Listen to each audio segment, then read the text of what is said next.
महागाईचा सामना करणाऱ्या सर्वसामान्यांना आणखी एक धक्का बसलाय। राज्यात वीज प्रति युनिट 1 रुपयानं महागण्याची शक्यता आहे। सामान्य वीज ग्राहकांवर 527 कोटी रुपयांचा बोजा बसणार आहे।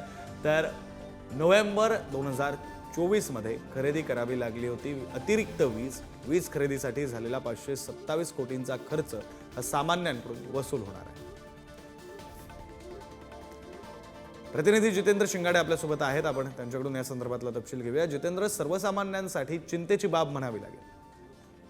नक्कीच, कारण एकीकडे महागाई वाढत असताना आता वीज मीटरचा प्रश्न ऐरणीवर असताना जे सध्या स्मार्ट मीटर आले आहेत त्यातच आता वीज दरवाढीचाही फटका सामान्य नागरिकांना आणि ग्राहकांना बसू शकतो। कारण नोव्हेंबर महिन्यामध्ये जी वीज लागलेली होती ती अतिरिक्त वीज लागलेली होती आणि अतिरिक्त वीज ही बाहेरून खरेदी करण्यात आलेली होती। जवळपास 527 कोटींची ही वीज होती। ही वीज खरेदी करण्यात आल्यानंतर आता त्याचा जो भुर्दंड आहे तो नागरिकांकडून आणि खास करून वीज ग्राहकांकडून आता वसूल करण्यात येणार आहे। त्यासाठी प्रति युनिट 1 रुपया दरवाढीचा प्रस्ताव आहे आणि त्याची शक्यताही आहे की ही दरवाढ लागू करण्यात येणार आहे आणि त्यामुळे जो आहे तो वीज दरवाढीचा फटका सामान्य ग्राहकांना बसण्याची शक्यता वर्तवण्यात येत आहे। महत्वाचं म्हणजे